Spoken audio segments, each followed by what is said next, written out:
Good morning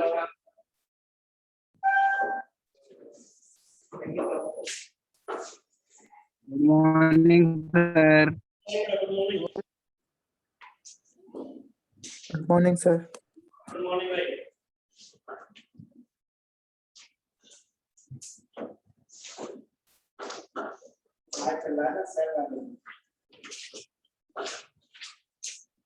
sir वाले जब हम लास्ट क्लास में कोशिका वृत्ति पढ़ रहे थे, अब कुछ कारणों की वजह से आप लोग तो के साक्षात गवाह है, जो ऑफलाइन बच्चे हैं गवाह है पर नहीं पढ़ पाए थे, तो आज हम स्टार्ट करते हैं, श्री गणेश करते हैं आज की क्लास का।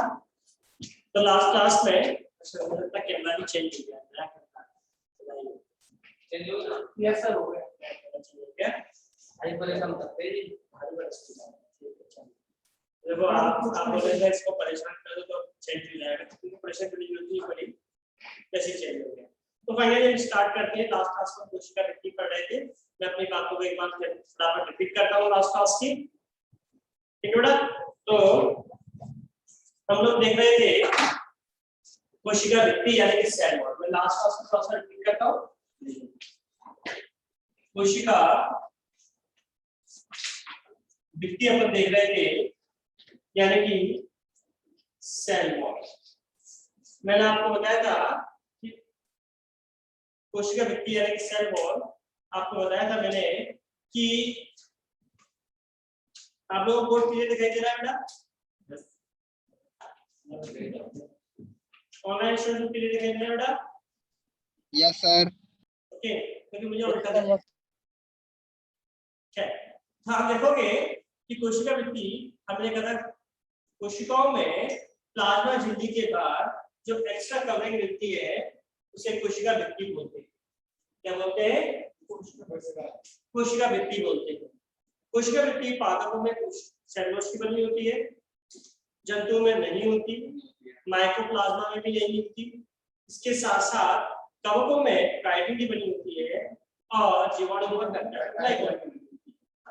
कोशिका वृत्ति मैंने आपको बताया था कि कोशिका वृत्ति पौधों में सेलुलोज की बनी है, ये मान लीजिए कोशिका वृत्ति,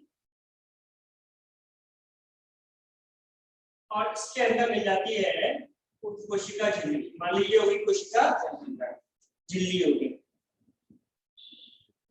कोशिका झिल्ली हो गई, और ये हो गई कोशिका वृत्ति।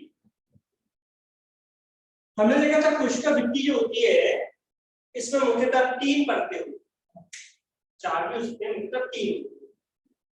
सबसे बाहर वाली जो मिलती है जिसे प्राथमिक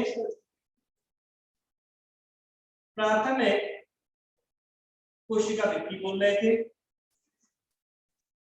इसके अंदर कोशिका वृत्ति की दूसरी परत कौन सी थी? द्वितीय कोशिका वृत्ति, और तीसरी तृतीय जो कुशी पौधों में मिलती है, कुशी पौधों की कोशिकाओं में मिलती है। हमने देखा था प्राथमिक कोशिका वृत्ति जीवित होती है, जीवित थी, और ये मृत होती है, तो ये भी मृत होगी। इसलिए हमने देखा था कोशिका वृत्ति मृत होती है। मृत क्यों होती है? तो मैंने आपको बताया था प्रत्येक कोशिका वृत्ति का निर्माण कैसे होता है, बेस मटेरियल के जमा होने से। वो बेस मटेरियल अपन ने 3 तरह के देखे थे, कौन कौन से? सुबेरिन, क्यूटिन और लिग्निन। सुबेरिन, वेरी गुड बेटा, क्यूटिन और लिग्निन। मैंने आपको बताया था जहां भी लिग्निन आ जाए कैसा होता है? मृत हो जाता है। याद आ रहा है कि नहीं? तो कोशिका वृत्ति डेड क्यों है? डेड इसलिए होती है क्योंकि वो मृत होती है। इसकी उपस्थिति कारण, लिग्निन की उपस्थिति कारण। इतना सब कुछ पढ़ चुके थे? Yes sir. चलिए तो मैं आगे बात स्टार्ट करूं। मान लीजिए ये एक कोशिका वृत्ति है, एक कोशिका की ये दूसरी कोशिका साथ में जुड़ी हुई है। ये दूसरी कोशिका, 2 कोशिकाएं जुड़ी है आपस में, तो ये इसकी कोशिका वृत्ति हो गई, ये इसकी कोशिका वृत्ति, ये होगी कोशिका झिल्ली। तो जब मैं दो कोशिकाओं को जोड़ने वाली कोशिका वृत्ति को यानी एरिया को इसको माइक्रोस्कोप से सूक्ष्म दर्शक से देखूं, यानी केवल इतने भाग को मैं सूक्ष्म दर्शी से देखूं, तो इसमें मुझे पहली बात जो मिलती है वो मिलती है मिडिल लैमेला। हिंदी में भी ऐसे याद रखेंगे, मिडिल लैमेला, दोनों कर, इंग्लिश की भी हिंदी करेगा, ठीक है ना। कई कुछ बच्चों को पढ़ने में दिक्कत नहीं आए तो बायोलॉजी में जहाँ डॉक्टर बनना होगे तो किसी भी डॉक्टर को पूरी दवाइयों के पूरे नाम नहीं मालूम, अच्छे पैसे बोल देते हैं कि नहीं, स्टार्टिंग दो मीनिंग दो तीन वर्ड लिखते हैं वो, फिर समझ आता है कौन सी दवाई, लेकिन प्रोनाउंसिएशन मतलब बोलना पूरा, ठीक है ना। तो याद रखें कि मिडिल लैमेला जो इसे अपन सीमेंटिंग लेयर भी बोलते हैं, सीमेंटिंग लेयर। सीमेंटिंग लेयर मतलब ये दो पादप कोशिकाओं जोड़ने का, चिपकाने का काम करती है, कौन सी मिडिल लैमेला, ये क्वेश्चन पूछा जाता है नहीं।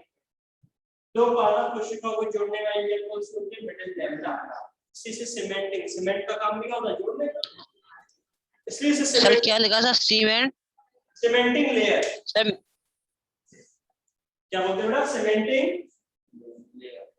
लेयर यानी परत, सीमेंटिंग परत। इसमें बेटा बहुत इंपॉर्टेंट बात मिलती है कि मिडिल लैमेला काय का बना होता है, नीट में बहुत बार पूछा, मिडिल लैमेला काय का बना होता है, तो middle lamella calcium magnesium factory का बना होता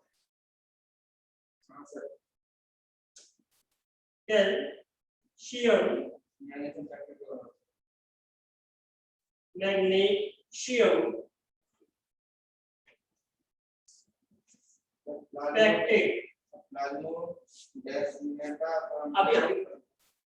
तो ये बहुत इंपॉर्टेंट बात आ गई बेटा, याद रखें कि मिडिल लैमेला काय का बना होता है, बिल्कुल कई बार कभी पूछो middle lamella calcium magnesium factory का बना होता है, याद रखना।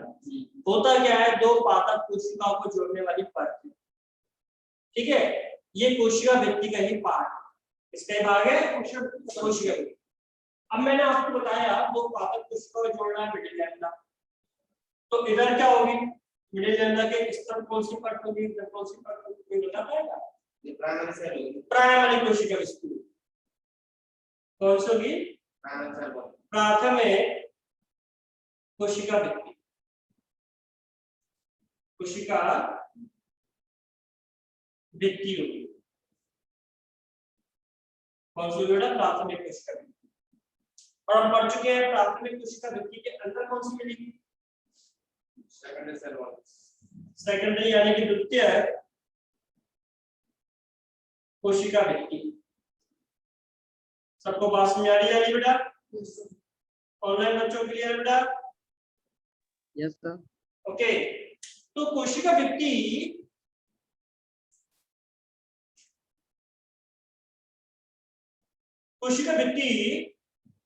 में सबसे भरा हुआ मिडिल लैमेला, उसके अंदर प्राइमरी कोशिका वृत्ति, प्राइमरी कोशिका वृत्ति, अंदर द्वितीय, तीसरी है, ठीक है। अब अगला इंपॉर्टेंट पॉइंट याद रखना है कि जो प्राथमिक कोशिका वृत्ति होती है, मैंने आपको बताया था इसमें 50% तक हेमी सेलुलोज मिलता है, 50%, जबकि द्वितीय कोशिका वृत्ति में 25% तक, 25% तक हेमी सेलुलोज मिलता है, यार पॉइंट भी याद रखना है।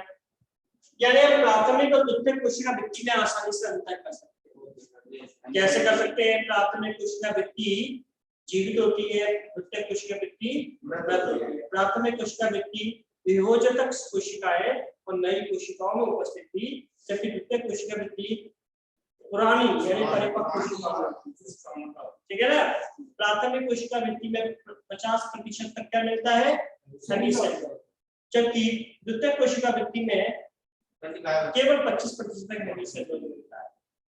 यहाँ तक बात क्लियर होगी सबको? जोर से बोले, सारे बोले भाई, यस सर, कैसे बोले, यस सर, यस सर। बहुत बढ़िया। अगला पॉइंट अपन देखें, मान लीजिए कुछ ये पौधों की एक कोशिका एक दूसरी कोशिका आपस में जुड़ी है, ठीक है ना। किसके थ्रू जुड़ी है, मिडिल लैमेला के थ्रू। मिडिल लैमेला किसका पार्ट होगा, कोशिका वृद्धि का। इसमें छेद होता है,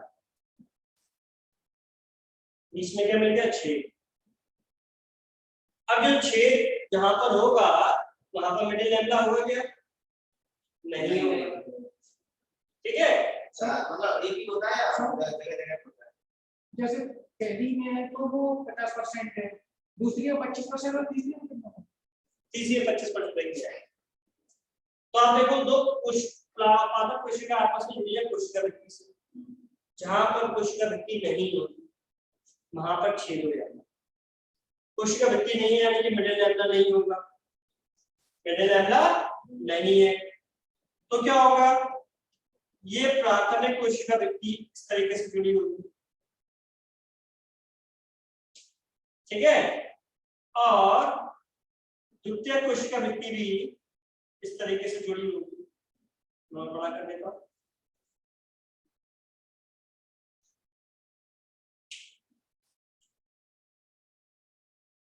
समझा की बात? तो ये कौन सी स्थिति हो बता रहा हूं, यानी दो पादप कोशिकाएं आपस में जुड़ी होती है, ये एक से ज्यादा हो सकते हैं, एक से ज्यादा हो सकते हैं। तो दो पादप कोशिकाओं को जुड़ी है कोशिका वृद्धि के द्वारा। इस संरचना को बोला जाता है, ये बहुत इंपॉर्टेंट है, प्लाज्मोडेस्माटा। प्लाज्मोडेस्माटा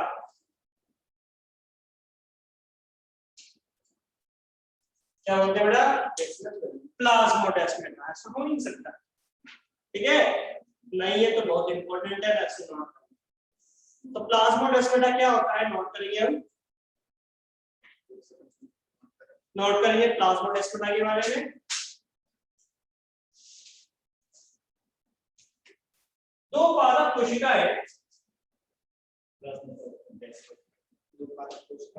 कोशिकाएं कोशिका वृद्धि में उपस्थित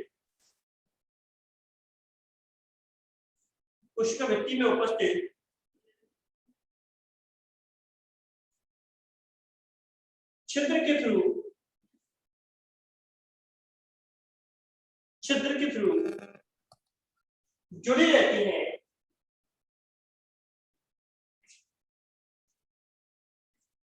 जिन्हें प्लाज्मोडेस्माटा कहते हैं।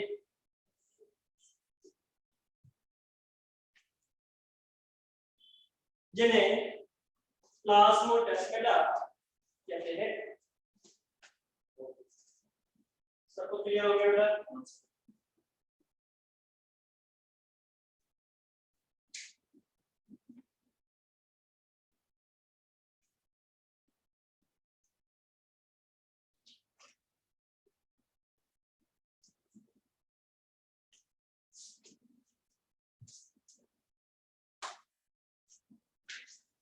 क्लियर हो गया? अब तुम्हें दो पादप कोशिकाएं छिद्र के थ्रू जुड़ी है और ये छिद्र किसमें मिल रहा है, कोशिका वृद्धि में, तो उसे क्या बोल रहा है अपन, प्लाज्मा। लेकिन जब छिद्र बाहर की तरफ खुल रहा हो, तो इस छिद्र को प्लाज्मोडेस्माटा नहीं कहते, क्योंकि ये कोशिका से नहीं जोड़ रहा, तब इस छिद्र को बोला जाता है पिट। क्या बोलते हैं, पिट बोलते हैं, यानी कि गर्त। क्या बोलते हैं बेटा, गर्त, इंग्लिश में याद रखें, यानी कि जब कोशिका भित्ति में मिलने वाला छेद दूसरी पादप कोशिकाओं से नहीं जुड़े बाहर की तरफ खुला हो तो उसे गर्त या पेट बोलते हैं। अब ये पेट भी दो तरह के हो सकते हैं, एक तो आता है सिंपल पेट और दूसरे आते हैं बॉर्डर पेट। देखो यार अंतर समझो, ये जो छेद दिख रहा है वो डायरेक्टली दिख रहा है तो सिंपल पेट हो गया। लेकिन छेद ऐसा हो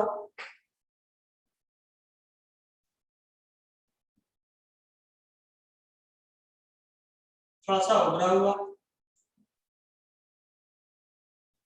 दिख रहा है उभरा हुआ छेद हो, यानी कि इस तरह से उठा हुआ है, ये इस तरह से उठा हुआ है, तो इसे बोलते हैं बॉर्डर पेट। बॉर्डर पेट बेटा। तो छिद्र दो तरह के मिल रहे हैं कोशिका भित्ति में। एक वो छिद्र हो गए जो एक पादप कोशिका को दूसरी पादप कोशिका से जोड़ रहे हैं, जिन्हें तो बोलते हैं प्लाज्मोडेस्माटा। जिससे एक सेल का जीव द्रव दूसरी कोशिका के जीव द्रव से कनेक्ट करता है। और दूसरे छिद्र जो हो गए जो बाहर की तरफ खुल रहे हैं, इसे बोलते हैं बॉर्डर पेट। क्या बोलते हैं बेटा? बॉर्डर पेट। यदि उभरे हुए हैं तो बॉर्डर पेट और सिंपल है तो सिंपल पेट। सर हाँ जी, हाँ हाँ किसमें मिलेंगे? द्वितीय भित्ति में मिलेंगे। अरे भाई द्वितीय भित्ति में मिलेंगे, इसका मतलब ये हो गया कि जब सेल परिपक्व हो जाएगी तभी इसमें पेट मिलते हैं, ठीक है ना? और परिपक्व होने पर ही तो द्वितीय भित्ति जब तक होती है, जब तक वो अपरिपक्व है या नई सेल्स है तो उसमें केवल प्राइमरी कोशिका भित्ति मिलती है, उसमें छिद्र नहीं होते। तो जैसे जैसे पुरानी होती जाती है उसमें छिद्र डेवलप होते हैं। क्या बात क्लियर हो गई? सबको क्लियर बेटा? चलिए भाई नोट कर सकते इस पॉइंट को। इसका कोई कंडीशन सर? इसकी कोई कंडीशन नहीं, मतलब प्रत्येक कोशिका समान कोशिका रहती है।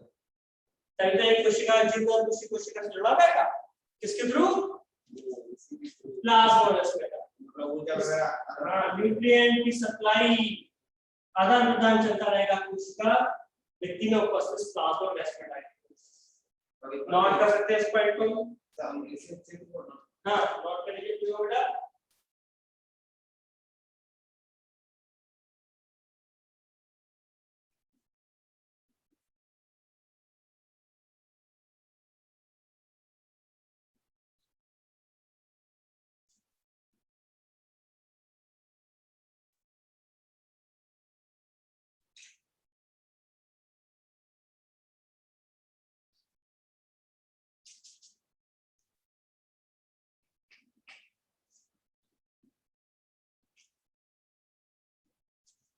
सभी ने नोट कर लिया? ऑनलाइन बच्चे नोट कर लिए बेटा? Yes sir. कर लीजिए, सब लोग कर लीजिए।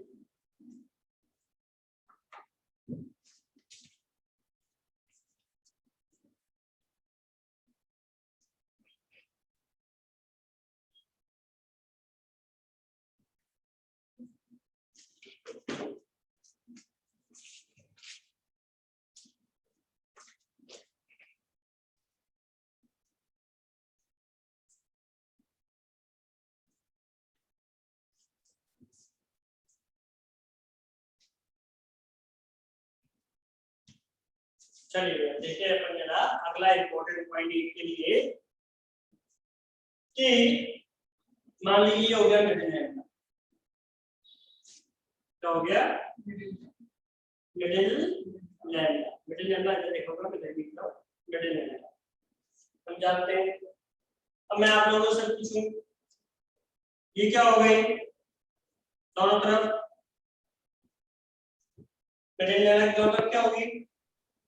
साथ में पूछता कौन सी वाली? यानी मिडिल लैम्डा और मिडिल लैम्डा की दोनों तरफ क्या मिलेगी बेटा? Primary cell wall. Primary cell wall यानी कि प्राथमिक कोशिका भित्ति, प्राइमरी सेल वॉल होगी कि नहीं? एक स्थिति सेल की भी तरफ सेल की। और इसके बाद कौन सी उपस्थित होगी? इसके बाद सेकंड सर्वर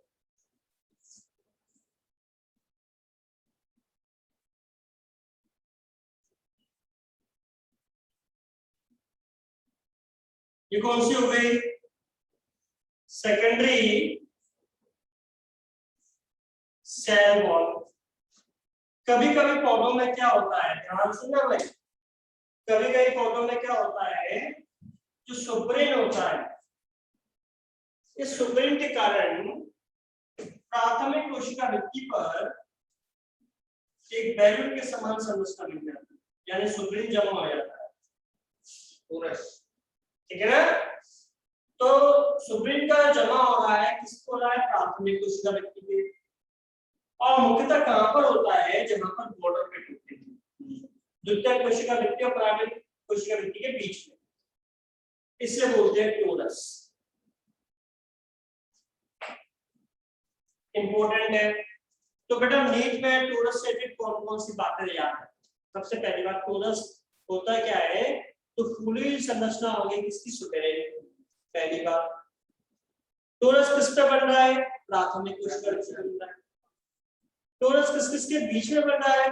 प्राथमिक और द्वितीयक कोशिका भित्ति के बीच में बन रहा है। टोरस मुख्यतः कहां बनता है? बॉर्डर पिट में बनता है। सारे पॉइंट क्लियर हो गए? सारे पॉइंट सबको क्लियर है बेटा? ऑनलाइन बच्चों क्लियर है? मानू, हेमंत, यस सर, काना, यस सर। ओके। मैं रिपीट करूंगा कि टोरस से कौन कौन से क्वेश्चन पूछे हैं। तो टोरस है क्या? फूली संरचना होगी किसकी? सुब्रेन। प्राथमिक कोशिका भित्ति पे बनता है या प्राथमिक और द्वितीयक कोशिका भित्ति के बीच में बनता है। मुख्यतः बॉर्डर पिट यहाँ पर होते हैं मादा। क्लियर हो गया ये बात सुब्रेन टोरस की? चलिए भाई, अब ये सेकेंडरी कोशिका भित्ति में लिग्निन प्रेजेंट है। सेकेंडरी कोशिका भित्ति में तीन चीजें मिलेंगी, सुब्रेन, लिग्निन और प्रोटीन। ये लिग्निन प्रेजेंट होता है तीन चार तरीके से जमा हो सकता है। हालांकि इतना डीप में नहीं जाना, आपको मॉडल में भी दिया गया है, नहीं जाना, लेकिन मैं बता रहा हूँ आपको नॉर्मली। यानी द्वितीयक कोशिका भित्ति होती है, इसमें लिग्निन का जमाव जो होता है तो तीन चार तरीके से हो सकता है। कैसे कैसे?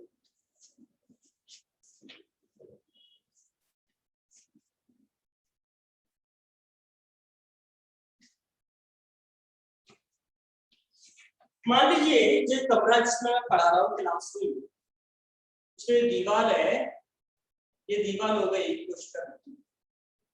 ठीक है, हम कोशिका के अंदर हैं और ये क्या हो गई? कोशिका भित्ति। ठीक है, मान लीजिए ये हो गई क्लासरूम। लिग्निन नहीं माना तो कोशिका के अंदर है ना। तो मान लीजिए ये कोशिका हो गई, कोशिका के जो दीवार है, इसकी जो दीवार होगी, इस पे लिग्निन का जमा, लिग्निन का जमाव कई तरीके से होता है। इसी के आधार पर कोशिका को या कोशिका भित्ति को क्लासिफाई करते हैं। कैसे? लिग्निन कभी कभी दीवार पर इस तरीके से जमा हो जाता है, जिससे कोई आपके खंबे बने, पिलर बने, सीधे सीधे बने, लेकिन खंबे ऐसे में हो स्प्रिंग के समान दीवार पे जाए। खंबे अच्छा पॉसिबल नहीं है, लेकिन हम कलर कर दें चारों तरफ, इसलिए स्प्रिंग के समान, यानी कि खंबे इस तरह से चले, तो उसे बोलते हैं अपन स्पाइरल। स्पाइरल वॉल, स्पाइरल भित्ति। ठीक है, हिंदी में क्या बोलना है? हिंदी में भी यहाँ पे भी लिखी गई, इसे सर्पिल स्टूलन बोलते हैं। क्या बोल रहे हैं? सर्पिल। सर्पिल स्टूलन, स्टूलन माने जमा होना, सर्पिल जाने के स्पाइरल, इंग्लिश नाम ज्यादा इजी लग गया, स्पाइरल वॉल। ठीक है ना। कभी कभी वॉल में लिग्निन का जमाव ऐसा भी हो सकता है रिंग फॉर्म, यानी कि एक रिंग बन गई, फिर दूसरी रिंग नीचे बन गई, रिंग बॉल, इससे बोलेंगे वलय या रिंग बॉल। इसमें वलय क्या होगा, वलय का या रिंग बॉल।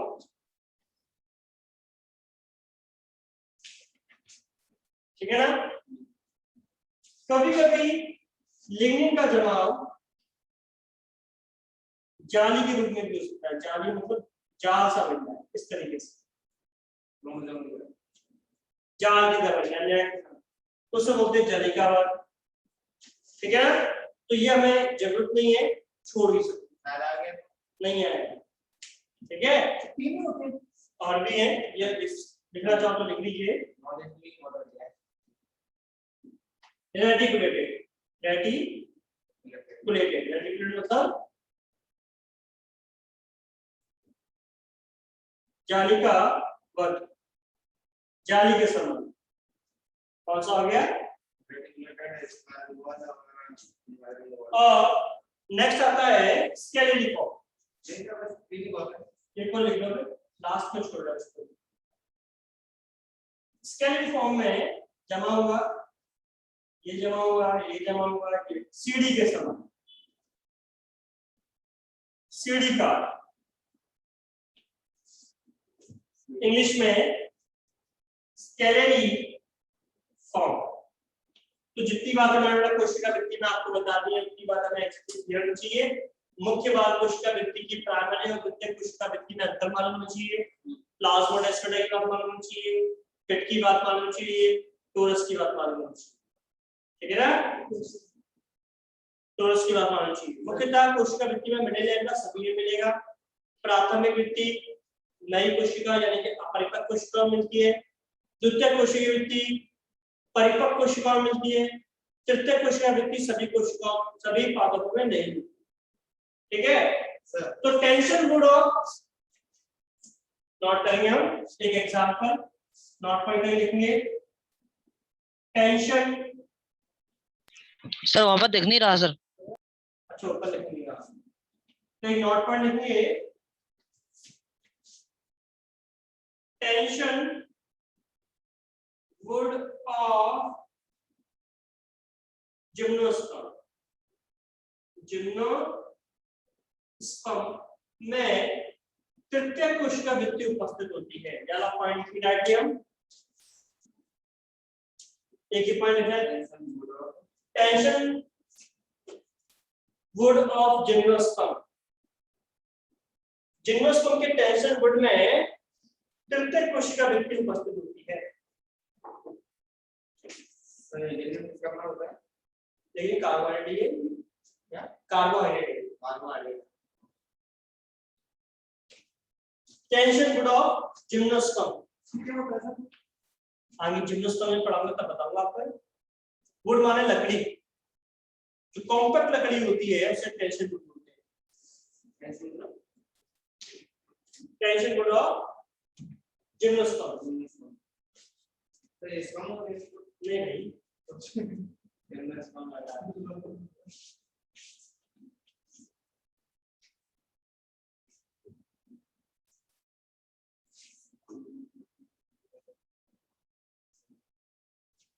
तो जब हमने कोशिका वृत्ति की बात फिनिश कर ली, तो कोशिका वृत्ति सबको मालूम चाहिए पादपों में उपस्थित होती है। कहाँ का नहीं मिल रही, जंतुओं में और माइकोप्लाज्मा।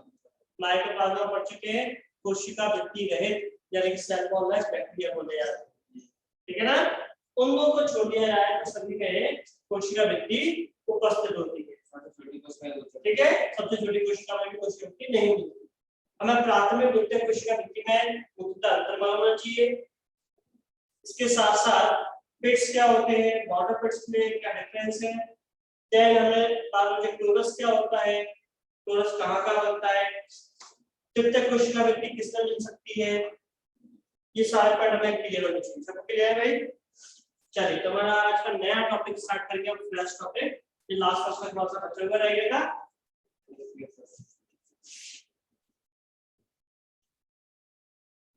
हम टॉपिक आज का स्टार्ट करेंगे हम।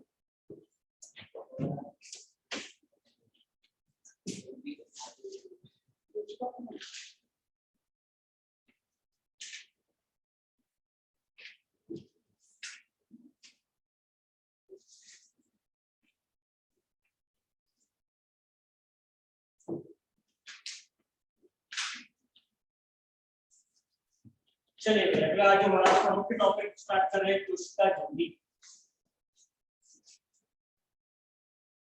कोशिका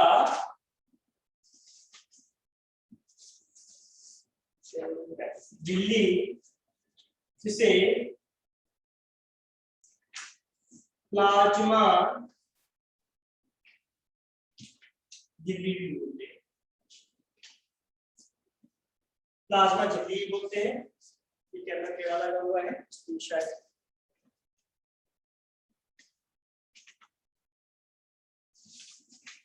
प्लाज्मा झिल्ली बोलते हैं और इंग्लिश में भी देखें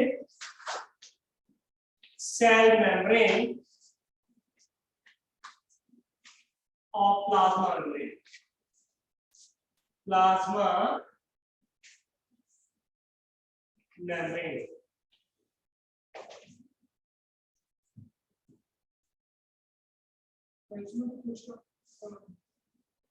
कोशिका मेम्ब्रेन बात एक ही हो गई। कोशिका झिल्ली, चलिए भाई इसमें देखिए अपन जरा। अब कोशिका झिल्ली है क्या? कोशिकाओं की नोट करेंगे।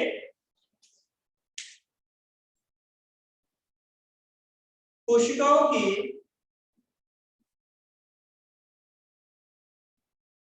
सबसे भारी पार्ट को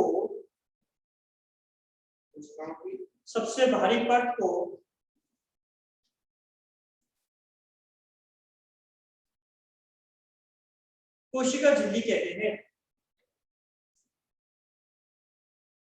कोशिका झिल्ली कहते हैं।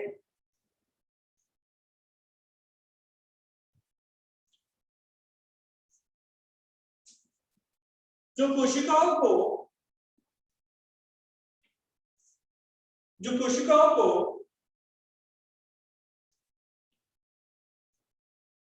बाहरी वातावरण से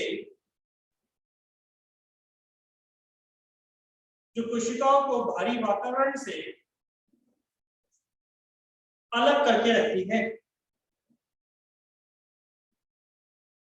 कोशिकाओं को बाहरी वातावरण से अलग करके रखती है, ठीक है ना? ये पॉइंट बहुत इंपॉर्टेंट है। जैसे हम बाहर के वातावरण से अलग कैसे, इस कमरे की दीवार के थ्रू, ऐसे ही मान लीजिए कोई कोशिका है तो एक कोशिका का अंदर का वातावरण बाकी वातावरण से अलग। कैसे? कोशिका झिल्ली के कारण, ठीक है ना? आगे नोट करेंगे इसमें।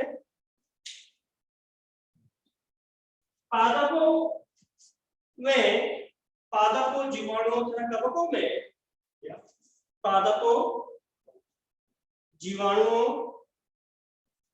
तथा कवकों में कोशिका झिल्ली के बाहर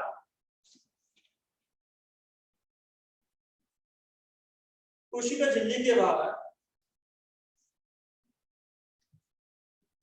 भित्ति उपस्थित होती है।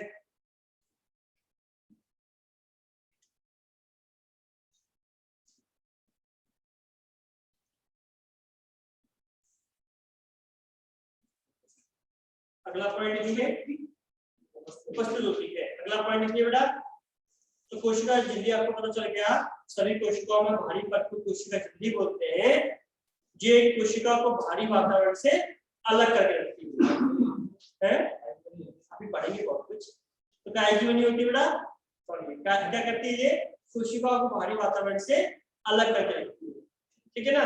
अब इसका काम, मुख्य काम क्या होता है? एक तो कोशिकाओं को भारी वातावरण से अलग करके रखना, इसका मुख्य काम हो गया। दूसरा मुख्य काम क्या होता है कि कौन से पदार्थों को कोशिका के अंदर जाना चाहिए और किन पदार्थों को कोशिका के बाहर जाना चाहिए, इसका नियंत्रण भी कौन करती है? कोशिका झिल्ली। तो अगला पॉइंट करके लिखेंगे, कोशिका झिल्ली पदार्थों के आवागमन को कोशिका झिल्ली पदार्थों के आवागमन को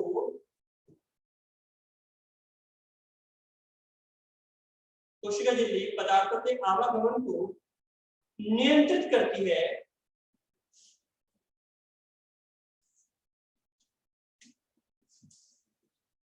अर्थात ये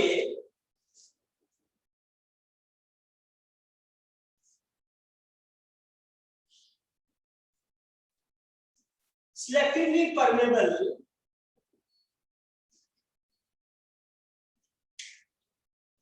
अर्थात ये सिलेक्टिवली परमेबल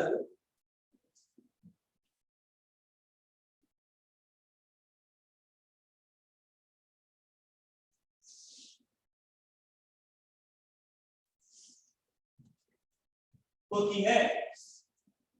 सिलेक्टिव परमेबल है, ये पॉइंट इंग्लिश में याद रखिए, बहुत इंपॉर्टेंट है। इसका मतलब क्या होता है? सिलेक्टिवली परमेबल मतलब जैसे हम नीट की परीक्षा दे रहे हैं, तो जो पढ़ाई करेगा वो सिलेक्ट होगा, जो पढ़ाई नहीं करेगा वो सिलेक्ट नहीं होगा, ठीक है ना। ऐसे ही जो कोशिका झिल्ली की सिलेक्शन करती है, सिलेक्शन कैसे करती है? मान लो जो पदार्थ को जरूरत है उसी को अंदर आने देती है, जो जरूरत नहीं होता उसको अंदर नहीं आने देती। ऐसे जो पदार्थ की जरूरत नहीं है इस सेल को, उसे बाहर निकाल देती है, और जिसकी जरूरत है उसको बाहर नहीं निकालने देती। इससे क्या होता है? सिलेक्शन, सिलेक्टिवली परमेबल, ठीक है ना। पास में आ गई ना। तो कोशिका झिल्ली पदार्थों के आवागमन को नियंत्रित करती है आवश्यकता के अनुसार, इसलिए कैसी होती है? Selectively permeable. जब मैं आपको कोशिका झिल्ली के प्रकार बताऊंगा आगे, तो कई तरह की परमेबिलिटी बताऊंगा। अर्धपारगम्य होती है, आपने पढ़ा अर्धपारगम्य में होती है, पारगम्य में होती है, अपारगम्य में होती है, यानी कि परमेबल होती है, इनपरमेबल होती है, सेमी परमेबल होती है। तो हमें याद रखना है कोशिका वृत्ति हमेशा कोशिका झिल्ली हमेशा कैसे होती है? सिलेक्टिवली परमेबल, ठीक है ना। तो अभी तक यानी बात क्लियर है, कोशिका झिल्ली सिलेक्टिवली परमेबल होती है सभी कोशिकाओं के भांति, पर तो कोशिका झिल्ली होते हैं पादपों, जीवाणुओं और कवकों में कोशिका झिल्ली के बाहर भी कोशिका वृत्ति नहीं होती। इसका मुख्य काम दो याद रखने हैं, एक तो कोशिकाओं को भारी वातावरण से अलग करना, यानी एक रूम के समान, एक कमरे के समान प्रदान करना, दूसरा पदार्थों के आवागमन को नियंत्रित करना, ठीक है। आगे बढ़ते कोशिका झिल्ली मुख्यतः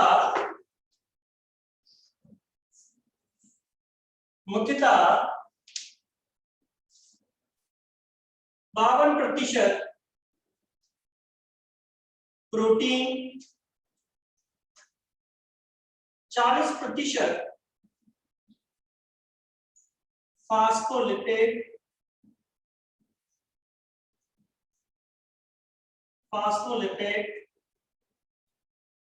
8%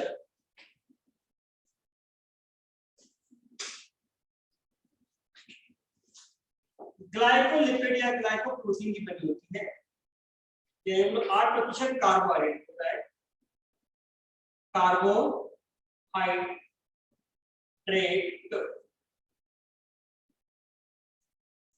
यानी कोशिका झिल्ली में क्या क्या होता है? 52% तक प्रोटीन मिलता है, 40% तक क्या मिलता है? फास्फोलिपिड, और 8% तक क्या मिलता है? कार्बोहाइड्रेट, ठीक है। अब ये मैंने आपको संगठन दिया है कोशिका झिल्ली का संगठन, रासायनिक संगठन, ये क्या है?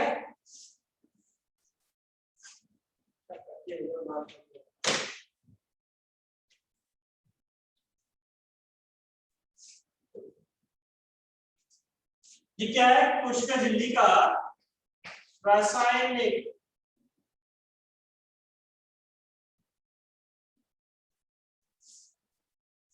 संगठन है, ठीक है। याद रखिएगा केमिकल कंपोजिशन। लेकिन ये संगठन दिया गया है ये आरबीसी का है। आरबीसी आप जो रेड ब्लड सेल यानी लाल रक्त कणिकाएं, लाल रक्त कणिकाओं की कोशिका झिल्ली का बताया गया। यानी कि हमसे कोई पूछे कि हम जो केमिकल कंपोजिशन देख रहे हैं, रासायनिक संगठन देख रहे हैं कोशिका झिल्ली का, तो किसका बताया गया है? लाल रक्त कणिका, ठीक है। याद रखिएगा, क्योंकि कुछ बुक में एक सामान्य तौर पर यही बोल दिया जाता है कि 60% तक प्रोटीन मिलता है,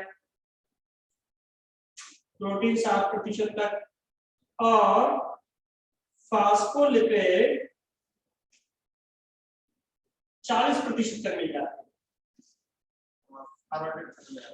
कार्बोहाइड्रेट खत्म नहीं होता, वो प्रोटीन के संग जुड़ा होता है, ठीक है, जुड़ा कंबाइंड इसके साथ ही मिक्स है। तो मुख्यतः आपको जीवी मिल सकता है, लेकिन नीट के अकॉर्डिंग हमें ये याद रखना है कि हमारी एनसीईआरटी में यारी बात इसकी बात क्यों की है, लाल कणिकाओं, ये सबसे अलग है, ठीक है ना। तो लाल कणिकाओं का डाटा ही हमें याद रखना है कि कोशिका झिल्ली में मुख्यतः 52% तक प्रोटीन, 40% तक फास्फोलिपिड, 8% तक कार्बोहाइड्रेट होता है, ठीक है ना। नोट कर लीजिए सारे पॉइंटों को। उसके बाद यानी सिलेक्टिव करने वाला पॉइंट इंपॉर्टेंट हो गया, इसका रासायनिक संगठन हो गया। अब हम देखेंगे कोशिका झिल्ली की संरचना।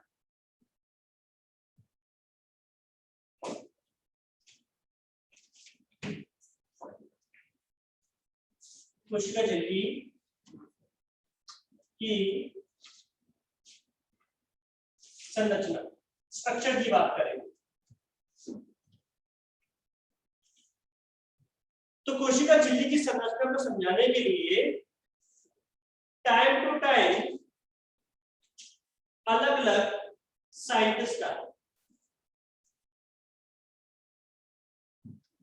सबसे पहले याद रखें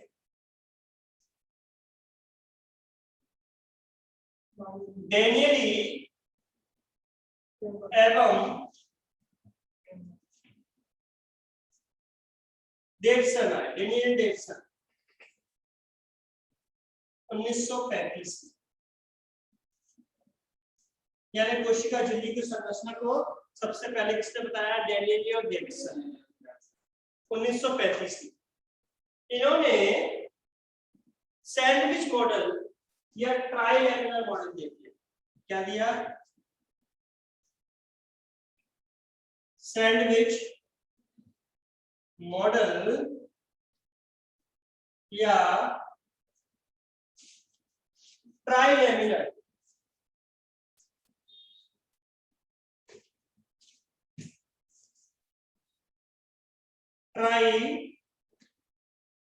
ट्राइलैमिनर मॉडल दे दिया। पहले समझना बेटा, नोट डाउन नहीं करना।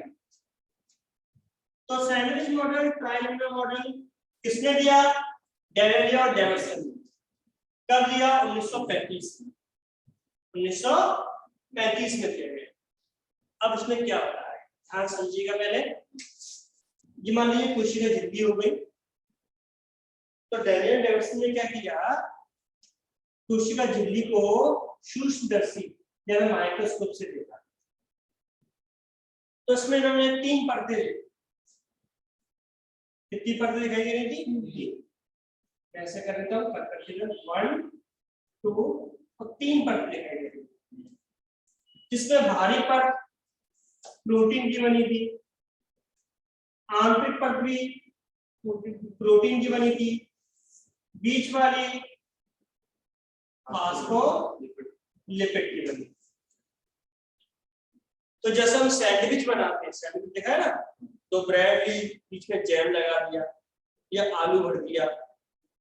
तो जैसे सैंडविच बनता है, 2 ब्रेड के बीच में आलू भरा होता है, ऐसे ही 2 प्रोटीन परतों के बीच में फास्फोलिपिड की परत होती है। इसलिए डेनियल डेविसन से क्या बोला, सैंडविच मॉडल, ठीक है ना। कितनी परतें दिखाई दे रही हैं, 3। ट्राई मतलब क्या होता है, 3। लैमिनर वाले परतें, तो ट्राई लैमिनर मॉडल किसने दिया, डेनियल और डेविसन ने दिया। कब दिया, 1935 में, जिसमें इन्होंने कोशिका झिल्ली को माइक्रोस्कोप से देखने पर 3 परतें देखी।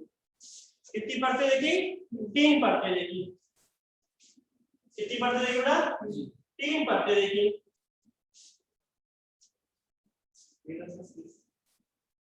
3 परतें देखी।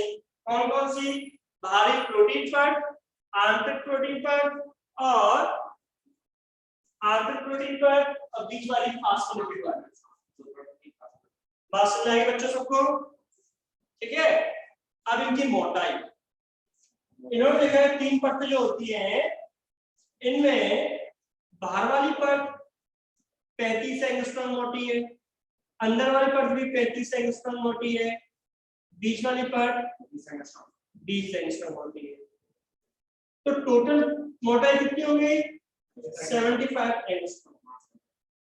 अब एंगस्ट्रॉम समझते हो? Minus 10। 1 angstrom is equal to 10 की पावर माइनस 10 सेंटीमीटर। ठीक है ना? तो कितना कम हो गया सोचो। बिल्कुल। तो आप नोट करेंगे, लेकिन समझना पहले, लेकिन जब इससे पूछा गया इनसे गैलिलियो डाइवर्सल से, तो ये बताइए कि आप लोगों ने बताया कि कोशिका झिल्ली 3 परतों से मिलकर बनी है, बाहरी और आंतरिक परत प्रोटीन की है और बीच वाली फास्फोलिपिड की है। तीनों सैंडविच के समान दिखाई देती है। जब इनसे पूछा गया कि ये तो बताओ कि इसमें पदार्थों का आवागमन कैसे होता है, तो ये मुस्कुरा दी। हम लोग को भी जब कोई क्वेश्चन नहीं आता तो हम लोग भी क्या कर देते, तो ये भी मुस्कुरा दिए, इसलिए इनका मॉडल एक्सेप्ट नहीं। यानी आपसे कोई पूछे गैलिलियो डाइवर्सल का सैंडविच मॉडल या ट्राइलेटरल मॉडल एक्सेप्ट नहीं हुआ, क्यों नहीं हुआ तो आप बता सकते हो, ये इसकी कार्यविधि को नहीं समझा पाए थे, यानी पदार्थों के आवागमन को नहीं बता पाए थे, इसलिए इनका मॉडल एक्सेप्ट नहीं हुआ। क्लियर हो गई सब पहली बात? क्लियर हो गई? चलिए, इसके बाद दूसरे वैज्ञानिक आए जिन्होंने कोशिका झिल्ली की संरचना को समझाने के लिए मॉडल दिया, वो था रॉबर्टसन का इकाई कला मॉडल, यानी यूनिट ग्रेडेड कॉन्सेप्ट, जिसे रॉबर्टसन ने दिया 1959 में। आई थिंक चेक करता हूं एक बार। Very good. 1959 में दिया कौन सा? इकाई कला मॉडल, जिसे इंग्लिश में यूनिट मेम्ब्रेन कॉन्सेप्ट भी बोला है। ठीक है, यूनिट मेम्ब्रेन कॉन्सेप्ट। रॉबर्टसन ने क्या बताया, ध्यान सुनना, अपने इकट्ठे नोट करना। रॉबर्टसन ने बताया कि सारी बातें वही रिपीट कर दी जो इन्होंने बताई थी, कि कोशिका झिल्ली 3 परतों से मिलकर बनी होती है, बाहरी परत प्रोटीन की, आंतरिक परत प्रोटीन की, बीच वाली फास्फोलिपिड की होती है। मोटाई भी वही बताई, टोटल मोटाई 75 एंगस्ट्रॉम होती है, सब कुछ वैसे बताते हैं। जब इनसे पूछा गया कि कोशिका झिल्ली कार्य कैसे करती है, तो उन्होंने बोला कि एक इकाई, एक यूनिट की तरह काम करती है। यूनिट समझते हैं? यूनिटी जगह कहते हैं एक साथ रहना। मान लीजिए जैसे आप लोग पढ़ रहे हैं, कोई बाहर का जगह आए और उसको मारने लगे, हम लोग क्या करेंगे? हमें लोग पढ़ रहा है, हम या तो उसको मारेंगे या बीच बचाव करेंगे, यूनिटी दिखाएंगे, एकता दिखाएंगे। तो जब इनसे पूछा गया कि तीनों परतें पदार्थों के आवागमन करती हैं, तो उन्होंने तीनों परतें एक इकाई की तरह काम करती हैं और पदार्थों के आवागमन करती हैं, लेकिन लोगों से नहीं आया, अपन को नहीं आ रहा, बस इतनी बार बोल दिया कि यूनिट की तरह कार्य करती है, इसलिए इनका मॉडल भी एक्सेप्ट नहीं होगा ना, ठीक है ना। अब कैसे कौन सा एक्सेप्ट हुआ कि सबसे ज्यादा इंपॉर्टेंट है, अभी पढ़ने वाले हैं, पहले इतनी बातें नोट कर लीजिए। तो बेटा ये हमें याद जो करना है, ये दोनों साइंटिस्ट, दोनों ईयर और के मॉडल के नाम बहुत अच्छे से याद करने। मैंने आपको 1 मिनट का समय दिया, अभी याद करेंगे, नोट करेंगे। याद है सब, याद है। तो डैनियल और डाइवर्सन ने दिया, नोट करेंगे बेटा, डैनियल और डाइवर्सन ने दिया सैंडविच मॉडल और ट्राइलेमिनल मॉडल, जबकि रॉबर्टसन ने दिया यूनिट मेम्ब्रेन कॉन्सेप्ट। नोट कर लीजिए, पहले मोटाई भी नोट कर लेना है।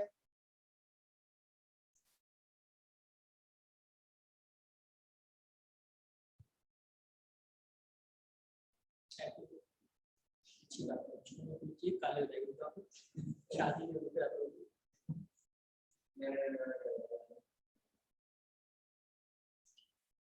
इससे बकवास है, काले हो जाते हैं। नहीं सर, इससे मैं कुछ चाह रहा हूँ बोला था फिर जाते आंसर भी गिर जाते फिर आंसर भी नहीं बोला था ऐसे जाते खाली बच्चा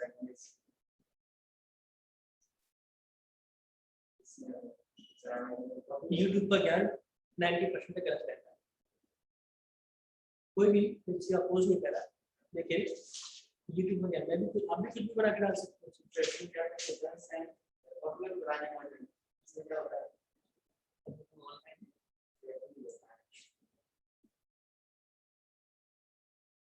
नोट करिए बेटा, आपने नोट कर लिया? Yes, sir. चलिए नेक्स्ट,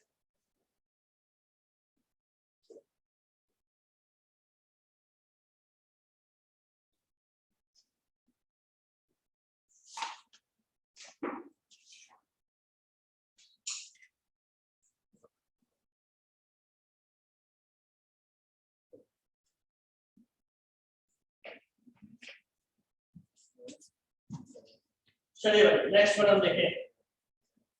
तो जब ये दोनों की बात एक्सेप्ट नहीं की गई तो मुख्य रूप से तीसरे वैज्ञानिक आ गए जिनका मॉडल हमारी पढ़ेंगे एक्सेप्ट भी कराया गया और यहाँ पर क्वेश्चंस भी ज्यादा मिलते। तो आ गया जो 1973 में दिया गया तरल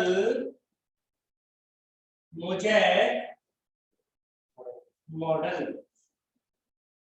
इंग्लिश में जब याद रखेंगे इसे फ्लूइड मोज़ेक मॉडल। इसे स्विंगर, मैं इंग्लिश में लिखता हूं, स्विंगर एवं निकोलसन ने दिया।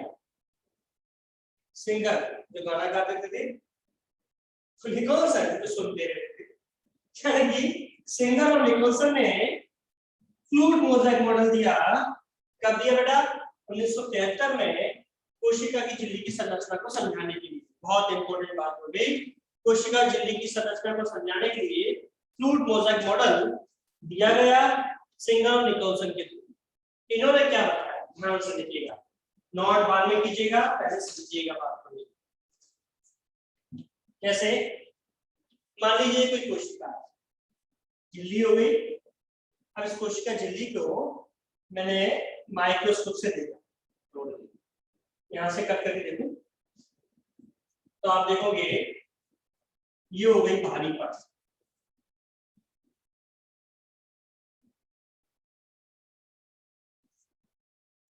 ये हो गई बाहरी प्रोटीन परत। ध्यान से देखिएगा, नोट बाद में कीजिएगा। ये हो गई आंतरिक प्रोटीन परत। भारी और आंतरिक समझेंगे ना, ये जो जा रही है वो भारी हो गई, जो कोशिका द्रव के अंदर तरफ होगी वो कौन सी हो गई? आंतरिक होगी, यानी ये बाहर वाली, ये अंदर वाली। यानी ये परत जो दिखाई दे रही है इसमें अपन 3 परतें पढ़ लेंगे। तो भारी परत हो गई और ये आंतरिक परत हो गई। इसके बीच में इन्होंने बताया, इसके बीच में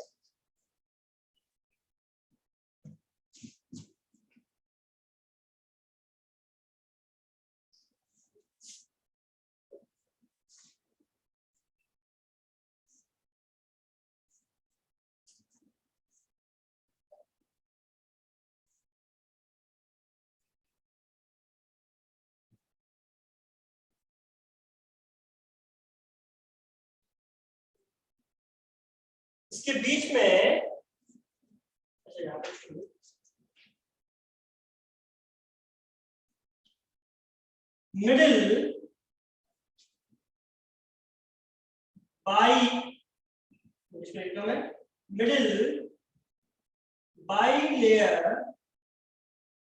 बाइमोलिकुलर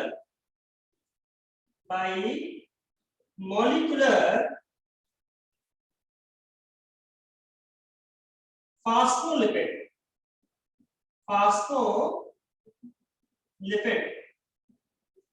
परत शुगर 3 परतें हो गई, बाहरी प्रोटीन पर, आंतरिक प्रोटीन पर, और बीच में पूरी परत किसकी मिल रही है, फास्फोलिपिड।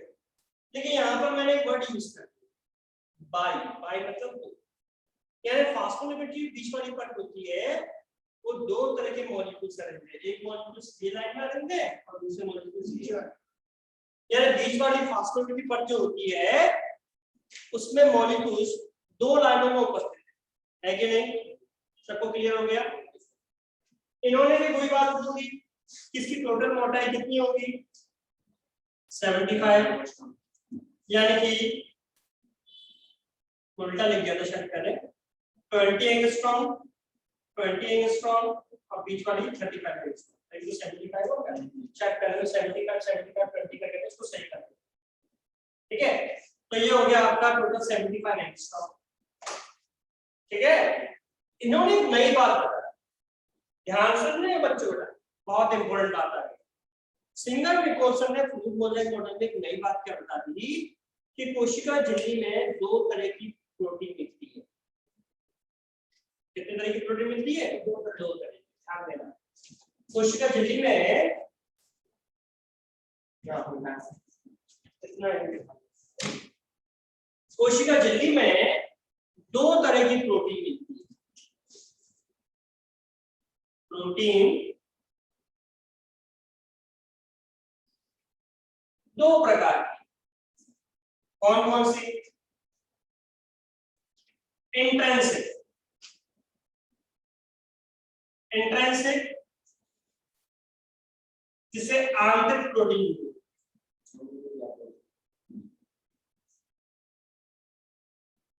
और हो गई एक एक्सट्रिंसिक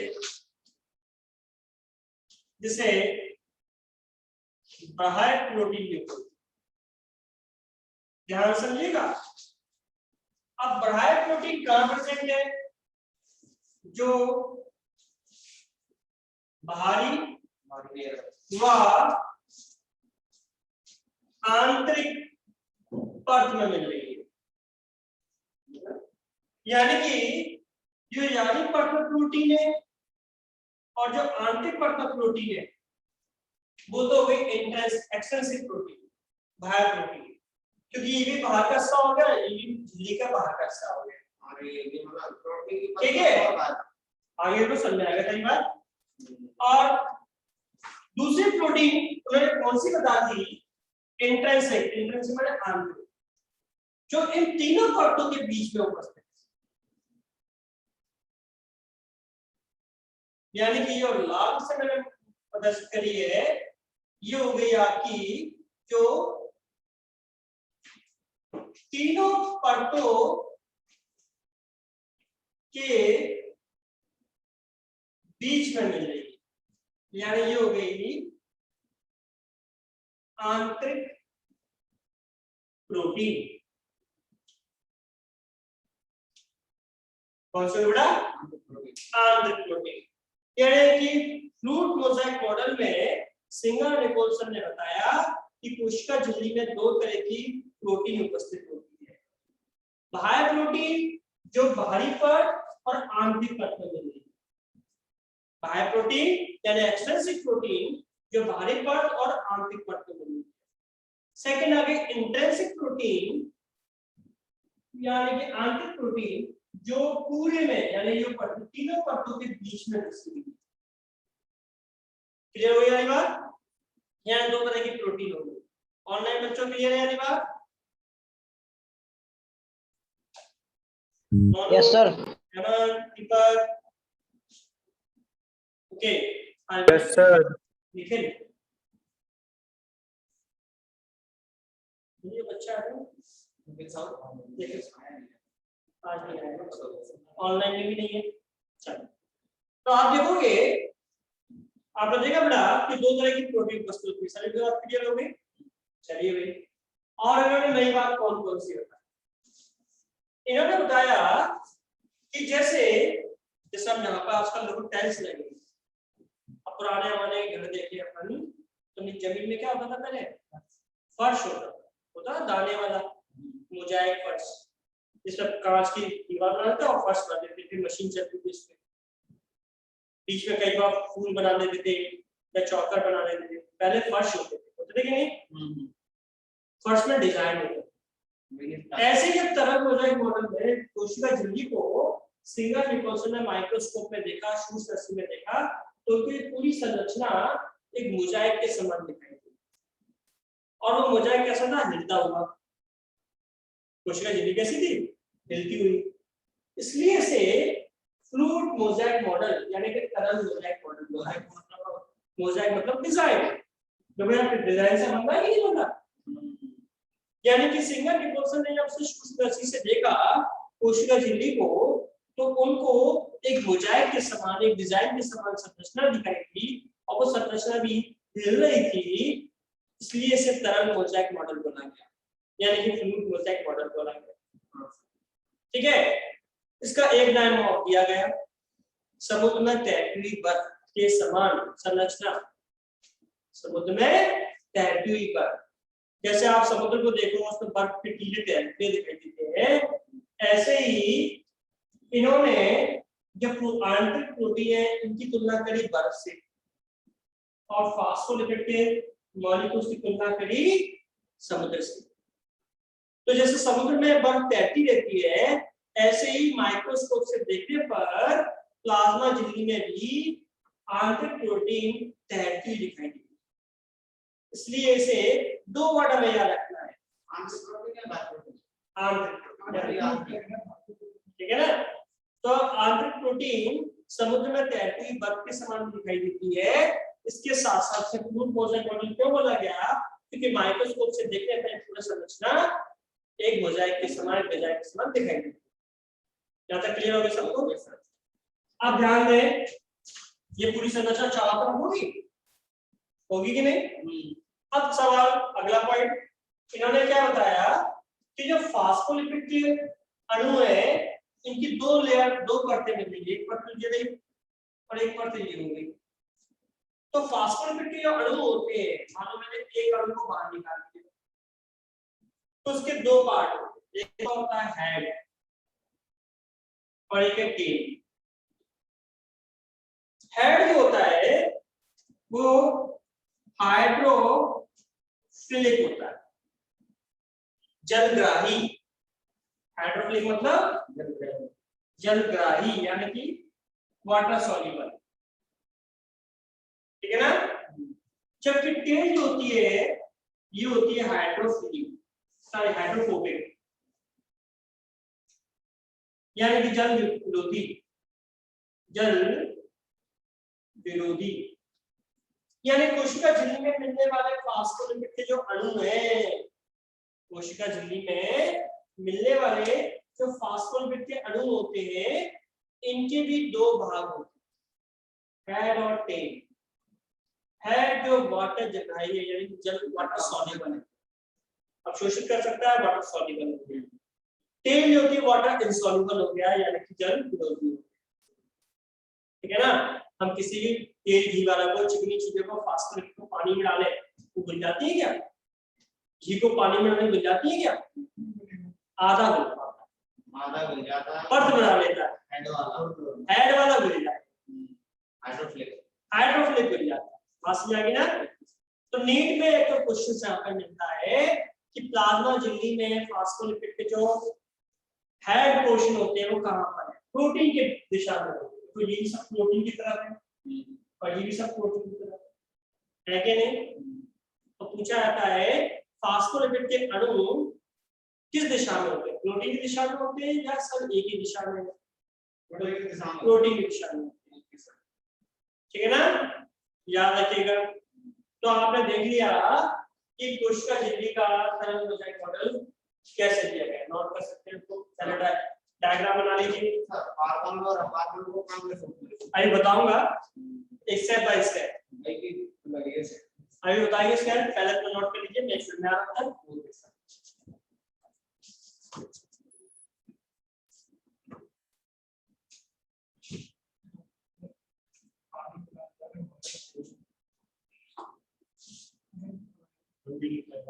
Please,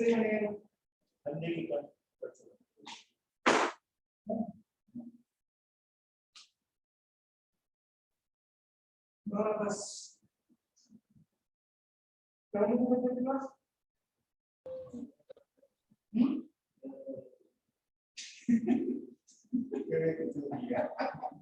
दुआ करो ध्यान रखना चलती वो लग गया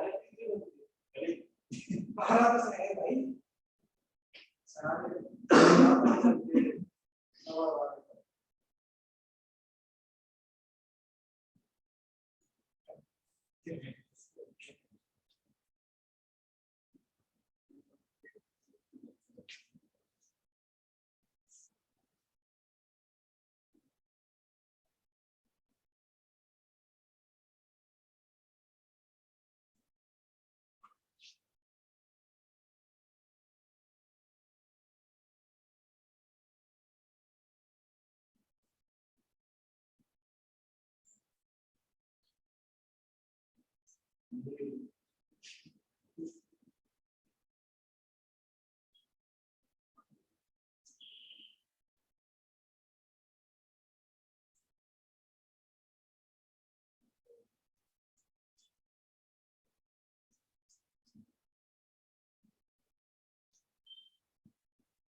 बन गया डायग्राम।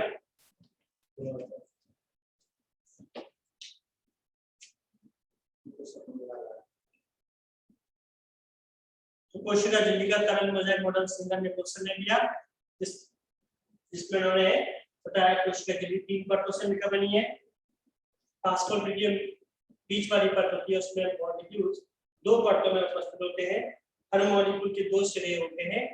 कौन कौन से हमने देखा, एक तो हो गया आपका जल विरोधी और जल स्नेही या जल ग्राही जिसे बोलते हैं।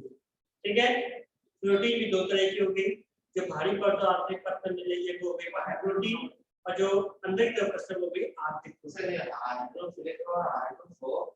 देख